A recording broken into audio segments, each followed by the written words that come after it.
అప్పుడు బాబు కింద రిసెప్షన్లోకి వెళ్ళి అన్నయ్యలకి వదినలకి అందరికి కాల్ చేస్తే వాళ్ళు కొంతమంది ఏమో నైట్ వచ్చారు, కొంతమంది మార్నింగ్ వచ్చారు. మా పిఆర్ఓ గిరిధర్ కూడా పిలిచాను, గిరిధర్ కూడా వచ్చాడు. గిరిధర్ వచ్చేసి ఆ రాత్రంతా లాన్లోనే కూర్చున్నాం సార్, కింద రిసెప్షన్ ముందరనే కూర్చున్నాం. వాళ్ళందరికీ రూమ్స్ అలాట్ చేసిండ్రు. మాకు ఒక రూమ్ ఇవ్వండి అన్నాను, పేమెంట్ ఏదైనా ఉంటే మేము పే చేస్తాము, ఒక రూమ్ ఇవ్వండి, అన్నయ్యలు వాళ్ళు పెద్దవాళ్ళు ఉన్నారు పడుకుంటారంటే రూమ్స్ లేవు మీకు అని అన్నారు. అక్కడే కిందనే రిసెప్షన్లోనే చైర్లలో పడుకొని ఉన్నాం సార్. అంటే అంత నిర్దయగా చూసిండు మమ్మల్ని, పాపని లోపల పెట్టేసుకొని మమ్మల్ని అసలు కేర్ చేయలే, అసలు ఎక్కడ కూడా చిన్న రెస్పాన్స్ కూడా లేదు మాకు. నెక్స్ట్ డే మార్నింగ్ 10:30, 11కి నన్ను పిలిచారు డాక్టర్ గారు.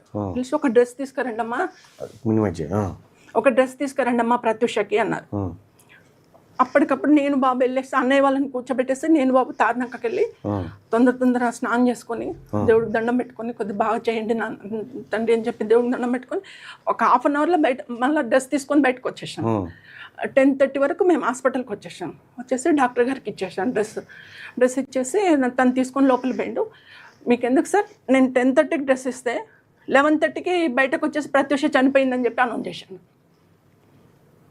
అక్కడే మీకు అర్థం కావాలా, 10:30కి నన్ను డ్రెస్ తీసుకురమ్మన్నారు, ఇచ్చేసిన. జస్ట్ 45 minutes 1 hourలో ప్రత్యూష చనిపోయిందని బయటకు వచ్చి మాకు చెప్పారు. మీరు ఇప్పుడే బాగుందన్నారు కదా సార్, నన్ను డ్రెస్ తెమ్మన్నారు కదా, చేంజ్ చేస్తున్నామన్నారు కదా, ఇప్పటికిప్పుడే తెమ్మంటే మీరు వెళ్ళిపోయిన తర్వాత హార్ట్ అటాక్ వచ్చింది, చనిపోయింది. ఓకే, ఆ తర్వాత ఏం జరిగింది? 11:30కి తింటే స్ట్రెచర్ మీద ఫార్మాలిటీస్ కంప్లీట్ చేసుకుని 12:30కి బయటకు తీసుకొచ్చారు సార్. తీసుకొచ్చేసిన తర్వాత అప్పుడు పోలీస్ వాళ్ళు ఎంటర్ అయ్యిండు చనిపోయిన తర్వాత. వాళ్ళు నాకు 1:30కి అట్లా ఒక ఎండిన్ బాటిల్ ఉంటుంది కదా సార్, ఎండిన్ డబ్బా, పాయిజన్ డబ్బా, అది తీసుకొచ్చి చూపించారు. ఈ ఎండిన్ పాయిజన్ మాకు హయత్ నగర్లో దొరికింది, హిమాయత్ నగర్లో దొరికింది. వాళ్ళు అక్కడ కార్ ఆపుకొని ఇద్దరు తీసుకున్నారు, కన్జ్యూమ్ చేసుకుని ప్రత్యూషనే మొత్తం ఎక్కువ తాగింది ఆవేశంలో, ఈయన తక్కువ తాగిండు. ప్రత్యూష హీరోయిన్ డైట్లో ఉంటుంది కాబట్టి ప్రత్యూష తట్టుకోలేక చనిపోయింది. ఇంకో ఈ పాయిజన్ అమ్మని చెప్పి ఒక చిన్న డబ్బా తీసుకొచ్చేసి నాకు చూపించారు పోలీస్ వాళ్ళు. చూపించేసి మీరు పోలీస్ స్టేషన్కి వచ్చేసి కంప్లైంట్ పెట్టండి అన్నారు. నేను మా పెద్దోదిన ఇద్దరం పోయి కంప్లైంట్ పెట్టింది పోలీస్ స్టేషన్. ఇది మా పంజగుట్ట పోలీస్ స్టేషన్కి వెళ్ళి అప్పుడు వెంకటేశ్వరరావు గారు ఉండే ఎస్ఐ, వెళ్ళి సిఐ వెళ్ళి కంప్లైంట్ పెట్టినాం. ఎలా చనిపోయింది మాకు తెలవట్లేదు, పాప అయితే చనిపోయింది, మాకు టెన్షన్గా ఉంది అని చెప్పేసి. అప్పుడు అత్యాచారం చేయబడింది లేకపోతే మర్డర్ అయిందనేది మాకు తెలియదు కదా సార్, ఏమైంది తెలియదు నాకు, ఇష్యూ చెప్పట్లేదు ఎవరు.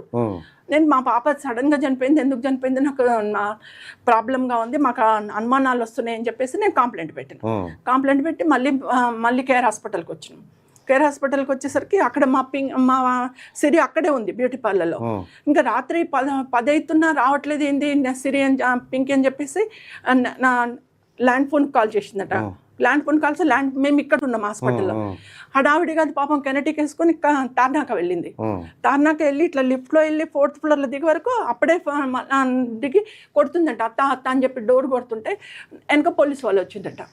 పోలీస్ వాళ్ళు వచ్చేసి ఇది ప్రత్యూష హీరోయిన్ ఇల్లు అంటే అవునండి అన్న. ప్రత్యూషని హాస్పిటల్లో జాయిన్ చేశారు, వాళ్ళ మదర్తో మాట్లాడదామని వచ్చాము. కేర్ హాస్పిటల్ నుంచి మాకు ఓయి పోలీస్ స్టేషన్కు కాల్ వచ్చింది, అందుకే వచ్చినామంటే లేదు సార్ మా అత్త వాళ్ళు కూడా లేరు, డోర్ లాక్ ఉంది కదా, నేను కూడా అక్కడికి వెళ్తున్నానని చెప్పేసి అది పాపం బండి వేసుకొని మళ్ళీ కేర్ హాస్పిటల్కి వచ్చేసి